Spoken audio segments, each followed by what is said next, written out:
right. Welcome to another episode of How I Met Your Mortgage. As always, I'm your host, Adam Smith, with Just the Tips Coaching. And we've got a fantastic guest for you guys today. Somebody we've had on the books for quite a while. In fact, I think we had to reschedule it, but we were certainly adamant about getting this particular individual on the show. Certainly a well-known person if you are running in the mortgage space, and it wouldn't surprise me if you knew who this was if you're running in the real estate space either. But welcome to the guest. Welcome to the show. I'll have another cup of coffee when we're done. Our guest this week, Tyler Hodgson. Hey, Tyler, how are you? Hey, Adam. Good to finally be on here. Like you said, took us a while. It's hard to get on your schedule.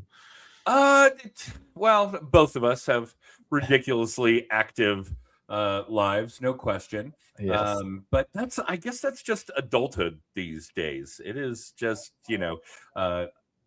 early adulthood. I thought it was just one crisis after another, and it turns out it's all the crises all the time. So yeah, it's a time-consuming thing to be an adult these days. And God, when is the laundry going to stop? That one's is that ever going to end? That one kills me. That and the grocery shopping. But yeah, Tyler, welcome to the show. We've got a lot to unbox here as far as getting to learn about you and hopefully getting quite a bit of time to really put some good content out about, well, what you do, what we do, how the world has shifted, the mortgage space, all of those kinds of things. But there's a lot of background. Right off the bat, memory serves, you're actually a Canuck. This is true. Right? Okay. Yep. Well, I've always said that if I ever thought there was a population considering building a wall to keep out the scary neighbors to the south, it should be Canada. And I'm sure I'm not alone. Probably all the Canadians agree. Sorry, we're like, sorry to all the Canadians. We're like that neighbor that operates a meth lab in the apartment downstairs. It's terrible. And you're also a Marine Corps vet. Yes, sir. Hoorah! Yeah. And thank you for your service. That's obviously a very big deal. And I do find that there is an incredible correlation between people who have a significant passion about their business, their mortgage business, and have a significant passion about how that is structured if they've served. And I think that being in the Corps, being in any of the branches for that matter, really provides a lot of mental strategy when it comes to hierarchy and how to structure a business and those kinds of things. And I know today that's a very bizarre corporation to work for, but obviously it was different when you were in. So yeah, give us a little bit of background outside of that, and certainly how you got started in the mortgage space and how long that's been and why in the world you thought that was a good idea. Yeah, I mean, it kind of picks up from where the Marine Corps career ended. So I did 4 years in the Marine Corps. And after I got out of the Marines, went to college, and I was studying accounting and finance. Oh, you're a CPA as well. Yeah, got my CPA license. Yeah. I don't like doing people's taxes. I don't even like doing my own taxes, especially how big that tax bill is. I'm guessing you don't do your own taxes. So, I went to college for accounting. I always pictured myself like climbing the corporate ladder. I thought I'd be a big CFO of some company someday. Now I'm thankful that I did not end up going the corporate route. But it was when I was in college, I started getting interested in real estate investing, listening to podcasts, reading books, and realizing, wow, I've got this benefit of my VA home loan. Why don't I go buy a house instead of throwing away my money on rent in an apartment? So I applied for a mortgage with the local mortgage broker. And unfortunately, I got denied because I was in college. I was working part-time, and I had a roommate who was helping pay my rent, but I didn't have real qualifying income that met the difference between being eligible and being qualified. Exactly. So I've had great credit, had money in savings, paid all my bills on time, but the mortgage was gonna be the same payment as my rent. And I'm like, I don't understand why you can't qualify me. So didn't meet the guidelines, but the person who I applied with, she actually needed some help with some accounting and some admin and some things with her company. So she said, hey, why don't you come work for me? I like your military background. I like your college, experience. And, we can help get you full time and get you a salary and qualify for a house once you're finishing up college. So I took that job. Never intended to become a loan officer or do sales, but that's how I got in the mortgage industry. And that was back in 2015. So a little over 10 years ago. Okay, so you're just a pup. So pull up your pants and get off my lawn. There was no such thing as a podcast when I was in college, so I'm going to throw that out there. Did they even have television back then? Oh man, it was black and white. and there were 3 channels and no remote. You had to actually get up and turn the dial. And I do think that there's something of real value there, particularly when it comes to broker owners, branch managers, this kind of thing, that a military background and a college background just scream to me great employee. No matter what role, and we're not going to have a lot in our audience that are going to be business owners or operators outside of those spaces, but I do think that having a military background and having that kind of structure and hierarchy and knowledge of a working order is very, very valuable. And we can get into like what I refer to as the Big Mac process of mortgages, and I hope that we get to. And I think the college thing is a really big deal. And I'm not so sure nowadays that having a degree in accounting or psychology or whatever the case may be for the rest of you is all that relevant to what you want to see out of somebody you may be entertaining as an employee who has college experience. Because really, I think today what that college experience is somebody making a commitment. It's probably a good 40 hours a week between class and homework and practicum or lab or exams, whatever. And that it shows that somebody was willing to make a commitment for that period of time and see it through. Mm-hmm. And I think that that's really relevant. And this just became refreshed in my mind yesterday. My 11-year-old completed his exam for a black belt in Taekwondo. Nice. And that was a really challenging 3-year commitment to get to that stage. And it was multiple times a week, multiple hours a day, those kinds of things. And it really kind of refreshed my memory that having that kind of a commitment, whether it's a military tour, whether it's a college experience, those kinds of things are a real reflection on somebody being willing to take something on, make a commitment, see it through, finish the task. To me, that's a very big deal when it comes to somebody who might be entertaining Tyler as an employee and likes your military background and your college background. I think those are both really big things. Okay, so there's a time warp in here between where you started and where you're at now, because I don't know that I would say it's the upper echelon, but of all of the things that go on in the mortgage space today, it's kind of top tier. Branch management, training other people. So how did you get from that point where you were kind of introduced to the mortgage business to where you are now? What was that? Yeah. So, yeah. I mean, the owner of that company kept trying convince me to get my mortgage license, and I never pictured myself doing sales. I pictured sales as like used car salesman, door knocking, cold calling, all of these things that I'm a very introverted person. These days, maybe I'm a little more extroverted than I used to be. Yeah. But there's been some training and some learning and some experiences but I never pictured myself doing sales. Anyway, she was like, "Hey, it's about educating people. It's about helping others, and I think you'd be good at this. It's building relationships." And so I'm running the payroll. I see how much some of these loan officers are making. I'm a young entrepreneurial guy who's interested in real estate investing. So I was like, why don't I go ahead and just get my license? I'll do a couple loans here or there on the side, and that'll be a nice supplemental income that I can use to, continue investing and focus on my financial future. So I ended up getting the license in January of 2016, shortly after I had started working for that company. And that first year I closed 12 loans. And then I decided, a pretty good first year. Yeah, not bad. And I was working I was doing the accounting and admin job full time, and then did 12 loans on the side, even though I'm not a salesperson. And then I decided, you know what, I'm just going to go do my own thing and start my own mortgage brokerage because the company I was working for, great people, but very old school in a lot of ways. She'd have been in business 25 years. Wow. And I just felt like, hey, I just want to do something new, something different, grow my own thing. This was And 25 years, a decade ago. yeah, yes. Right. Yeah. Okay.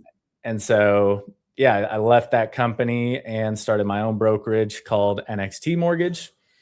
And what I realized, what's cool looking back now, like it is fun to tell because when I tell people, hey, I started my own brokerage after I closed 12 loans, like every loan officer listening to this could be like, after you close 12 loans, like you don't know shit, right?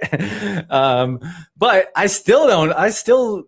Every single day I have issues and things and questions and don't know stuff about guidelines and loans. So really, once you know the process of closing one loan or a handful of transactions, it's the same process. And it's really, do I know how to find the answers? Am I resourceful enough to, solve the problems to get the loan to the finish line? If I could do that with this loan, I can do that with any of these other loans as well. Yeah, I think that probably is one of the greatest skills that somebody can bring to the table. And this isn't just true in the loan originator space or the branch manager space or the broker owner space, but true also of LOAs and processors and underwriters, everybody. Problem solving has to be one of the big tasks. Now, obviously, that's not where everybody is suited. And I have employees that are really good at that. And I have some that are very task oriented. Give them a task to do. And like a pit bull, they'll go after it and get it done. But if there's a hiccup in the process, then that's not for everybody. So, yeah, I think being a loan originator has a lot of problem solving skills in it. No question. God, we keep throwing these chronology numbers out there. I'm feeling really old today. Like I've been doing this forever. Okay. And now you actually have this same brokerage, as it were.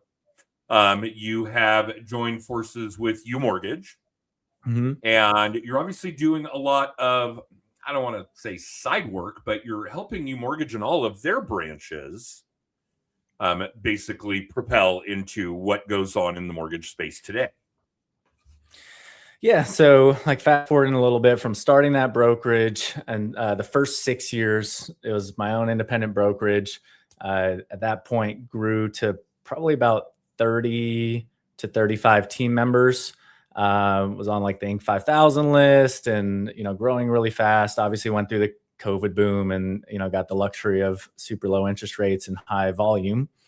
Through that, I was doing my own personal production, growing the company, hiring loan officers, training loan officers, coaching them, and running the back office of the company, compliance, payroll, admin, HR, IT, and the issues started to arise as we grew larger and larger that like, hey, I just can't do this all by myself. At the time I was, working 70, 80-hour weeks, and I was in a stage in my life where I was cool giving that time commitment and hustling for the growth there. But, I got married and had my first kid. And so once my daughter was born, it was like, all right, I got to find some other way to, take some of these things off of my plate. What's my highest and best use of my time, and what are the things that I can offload? So it was the end of 2022 when we merged in with UMortgage. And so almost 3.5 years now. That's been a really good transition because it just helped take all the back office things off of my plate, allows me to continue to focus on doing my own personal production with my personal production team. And then also, growing our NXT team and our branch and our footprint in Texas, and, hiring, recruiting, training, and supporting our loan officers. Okay, so we've got a very set structure in how we have our coaching clients approach that process. I'm curious as to hear what yours is.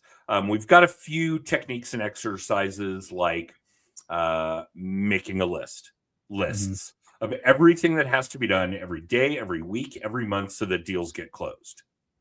And then identifying which of those tasks, which of those items are high dollar activity, which ones are things you're never going to escape as the loan originator, as the broker owner, as the branch manager. What are the remaining ones that you can slough off onto an employee? And in theory, all of those items are highly teachable and trainable. Not a big deal. Not that there's really anything in the job that isn't. Personality is some of it, no question. Obviously, somebody coming from the core, college, accounting, we wouldn't think would have the personality to be selling themselves as a loan originator, but here you are. So obviously there are exceptions to the rule. We usually find that accountants are good with paper and not people. Yep. But here's somebody that's both, and it does happen. I will be the first to admit I'm not great with the paper.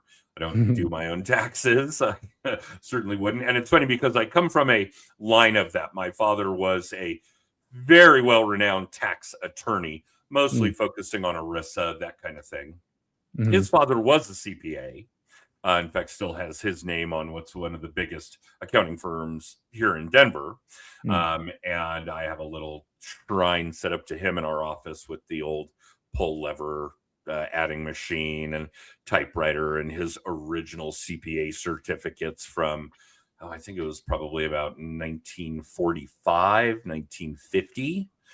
Somewhere on there, but he received like the 77th CPA license in Colorado. That kind of thing. So I have some really cool relics there. So for me to kind of be in a financial space is not the apple falling very far from the tree by any means. But the other task that we really make a lot of our coaching clients run through is I supply every one of them with a chess clock. And once they've identified the difference between those low dollar activities and the high dollar activities, the things they absolutely should be doing or that they love doing, and the things they either hate doing and should not be doing. And they typically find on average that 80% plus of their time is being spent on those low dollar activities, things that somebody else could be doing. And then, of course, I smack them with this rough formula of, hey, look, you need an assistant. You need help. If you hired somebody part-time at 20 hours a week for $20 an hour, that's a really low number these days, but I've been doing this for a while. It'd be roughly $1,600 a month, but you'd free up 80 hours of your time. Could you find one more loan with 80 extra hours? And does that one loan pay you more than $1,600? Well, there's your formula. Go find somebody to help you, teach them to do this stuff. And then obviously we run through all the rigmarole of personality profiles and where to find these people and how to do the hiring and interviewing and on and on. So tell us about how that process looks for you or started to look for you when you realized that you were not spending your time in the most efficient manner that you could. Well, I mean, it might come as a surprise, but I'm probably the worst example at this one. We've got a lot of scared straight control freak.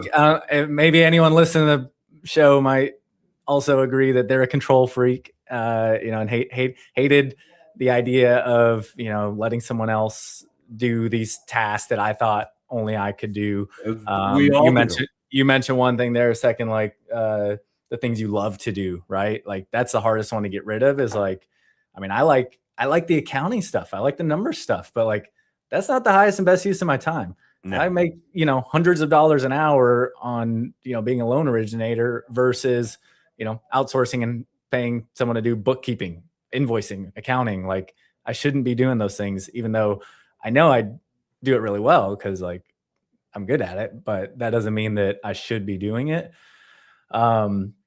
So yeah, I mean, it took me a long time. Like I got licensed in 2016. My production kind of ramped up and sort of like doubled every year. It's like 12 units, 24 units, 48 units, 75 units, and like 120. And in 2020 in the COVID boom, I closed like 210 or 215 units myself, personal production, no assistant, and still running the company. And like, I'm a freak because I'm super organized. Like I would say I'm much more organized than the average loan originator, probably that military and CPA background. So I'm very efficient at like doing my own stuff on my own loans. But it was really hard for me to even just take that first step of hiring an LOA and starting to take some of those tasks off my plate. So it's 2021 when I hired my first LOA. And my loan partner is the title that I use, and he's actually my best friend from elementary school. Still works with me today. It's he and I. We kind of tag team our, my production, and he's a rock star at what he does. Now he handles probably 90% of the pipeline, and I only step in and get involved on a handful of things when necessary or when we're really swamped. But it took me a lot of time to give up that control, and then even when I did, it still took me a long time to fully trust him, to let him really take the reins. But ultimately now where I'm at, I wouldn't have it any other way. And going through that transition of that first piece, now it's a lot easier for me to give things up in other areas of my business.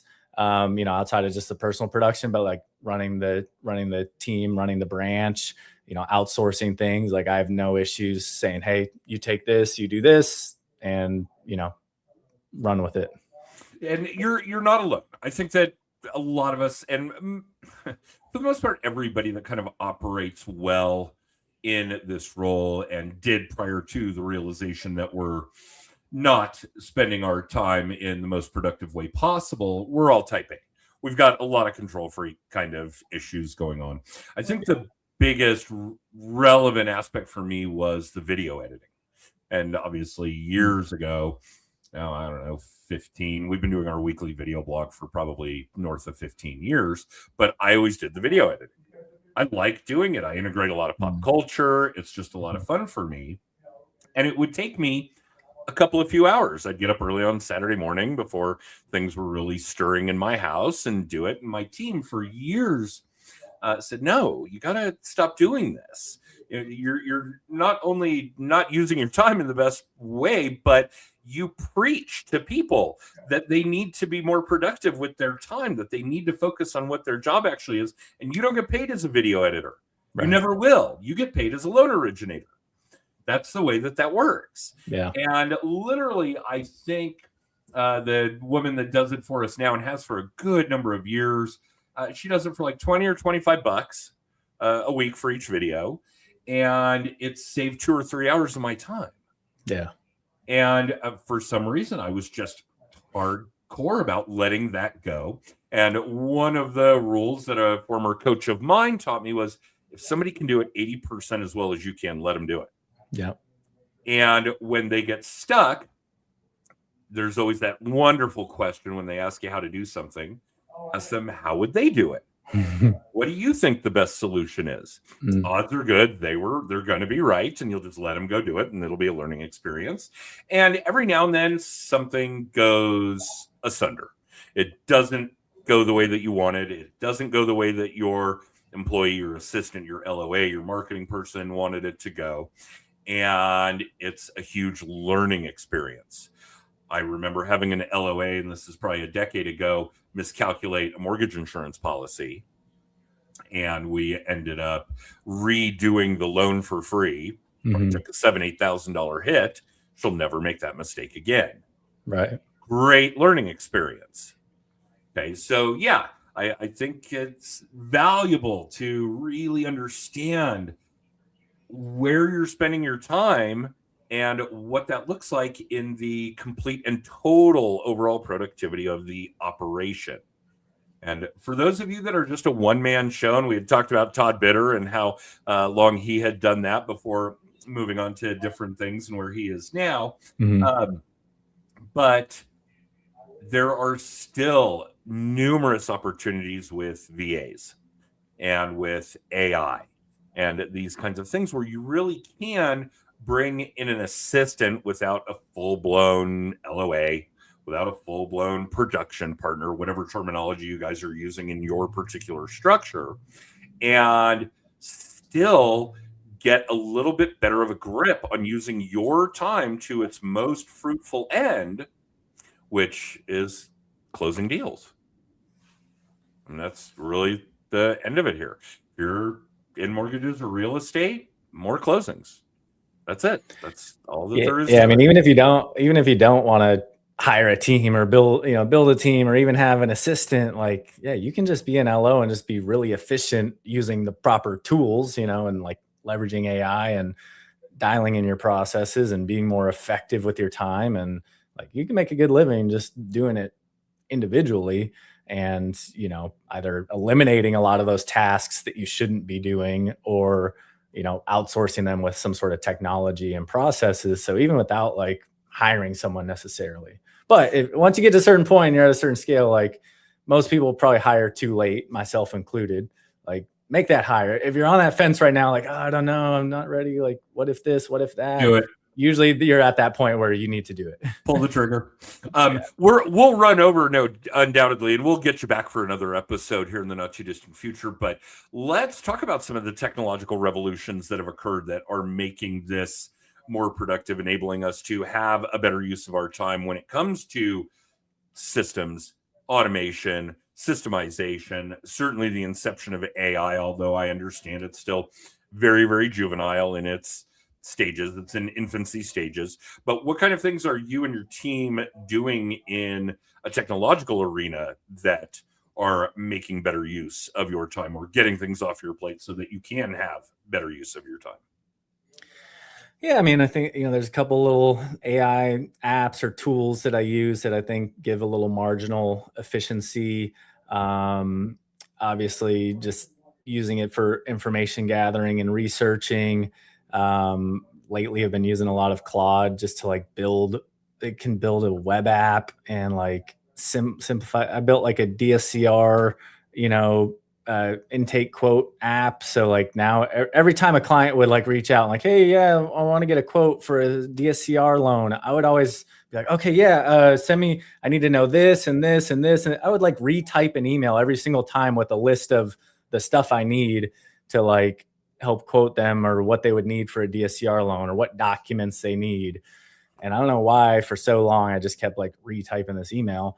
I was like, oh, let me just have Claude like build out a little quick online form. Now I hosted that on a website, and like it looks super clean, tells them all the documents they need. Because if they say it's vested in an LLC, it asks them for the LLC documents, all that stuff, and helps me get the information. So just like some of those little things where like, could I create a little streamlined form or technology tool to help with this? Or even like a marketing type tool, like a, refinance calculator and things like that. It can just, with a couple of prompts now, it's just insane how much it's improved in the last few months. So yeah, I mean, I feel like I really, really, really want to figure out using like AI agents to help replace, tasks and clicks and stuff. I think the issue right now is like, obviously security protocols and, not letting Claude Cowork go click around in your LOS and where all the sensitive information is. So if anyone's cracked that code yet, let me know, because it would be great to build out some of those routine processes where AI can do it, but I'm not aware of a way to do that yet. Well, there are some great things, and I do love Claude, no question, although I've been experimenting for a number of different things. And from a business perspective, I do think Claude is amazing. And for somebody with an accounting brain, I'm sure you do too. The two big ones that we were able to do there were a tool to help us alert ripe opportunities. Who purchased a house 2 years ago at 7.5, and would they be in a position now to take advantage of the fact that rates are lower, whatever the case may be. Yep. The other one is on a strict refinance schedule for past clients. And I guess if I broaden this a little bit, it would be easier to do. But they are actually now enabled to go in, structure their own loan. I want to pay off these debts. Okay, here's how much money you would save. This is what the rate would be, those kinds of things. And it's able to pull data from NBS Highway and Loan Sifter and the bureaus and on and on. And of course, they can tinker with it, toggle on and off. Okay, I'm not going to pay off this credit card, but I am going to pay off this car, or vice versa, and figure out where they can maximize a catch-out refinance opportunity.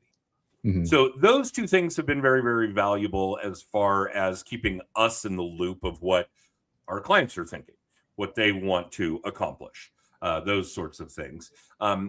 From a more personal side, a more marketing side, and I know a lot of you are big into chat, and I do like chat. I've kind of always operated in this Samsung and Google environment, so I'm a Gemini user, which has been fantastic. And the one I've been tinkering with a lot more as of late is Meta AI. And I think the value there is that we all know that your AI is only as good as the data you feed it. And we've been feeding Meta so much data, content, photos, videos, copy for so many years now. I mean, we're got to be getting close to 20 years of Facebook being in existence. That the amount of content that you all have just kind of unaware, but have been giving to Meta that you could be using to your benefit when it comes to the results you get out of your AI tools might be really significant. I haven't unlocked the code yet really to figure out how to let Meta take all that content I've given it over what's literally getting close to 20 years and convert it into things that are far more relevant day-to-day application, certainly marketing application, those kinds of things, but it's there.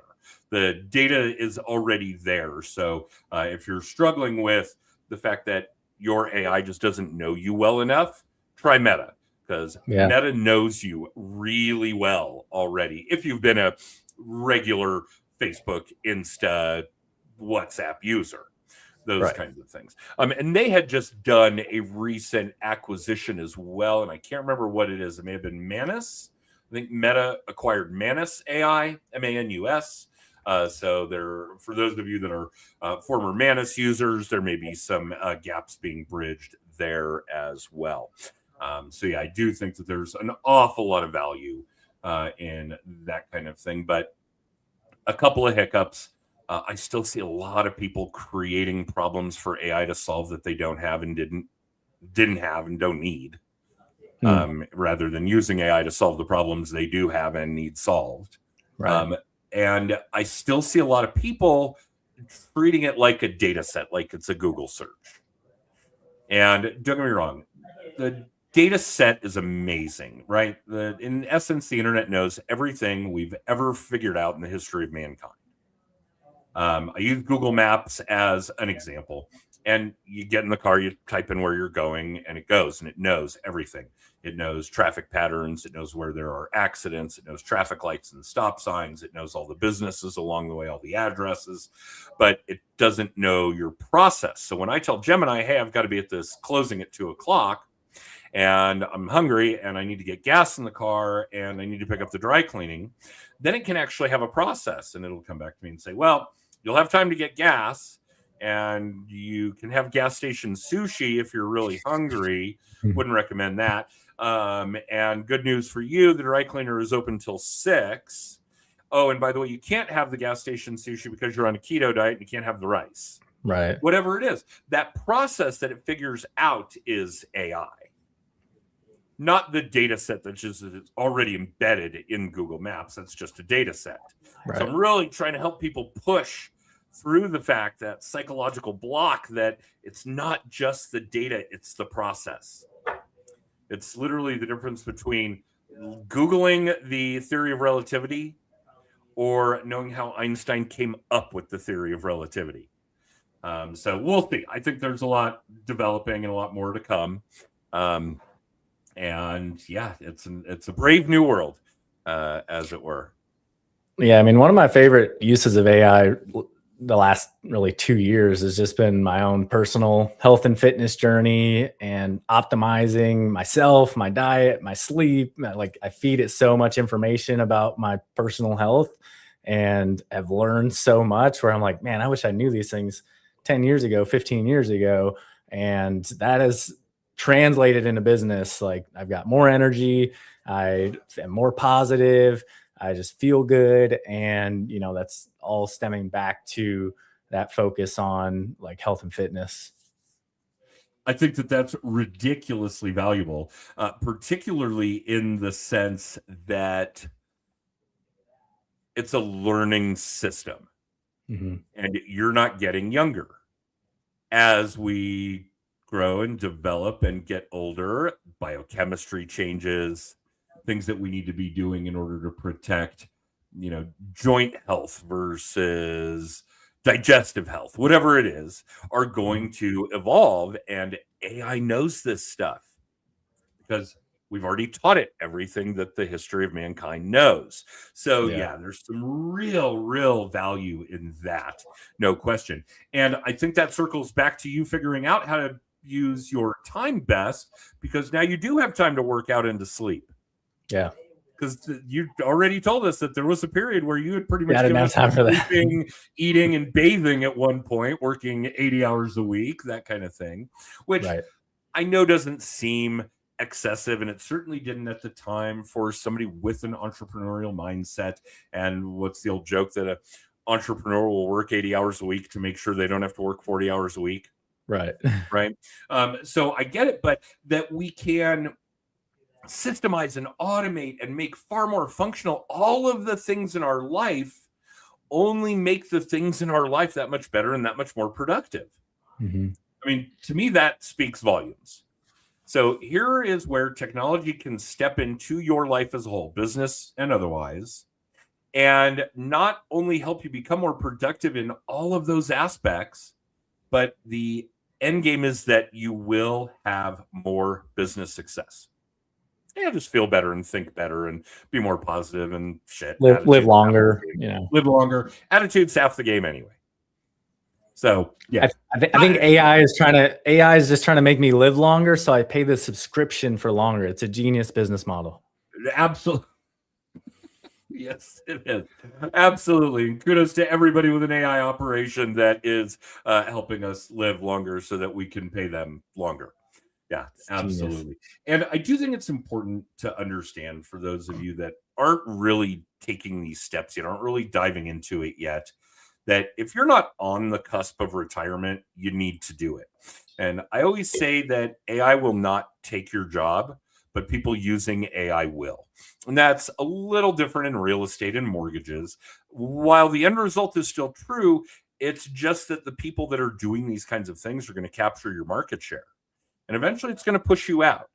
So if you're not, 18 months or less away from retirement, you better get on this train, because it is rolling, and it's rolling fast, and it's getting faster. So yeah, I do think that that's ridiculously valuable for everybody that is kind of struggling with getting on board with their AI activity. Tyler, I knew we were going to run over, and as I mentioned earlier, we will absolutely get you on for another episode. This has been invaluable. A lot of our guests where we've had AI conversations in particular aren't putting it quite to the proper use that you are. I think that a lot of people who give us information about their background are reluctant to reveal all of the mistakes and missteps along the way.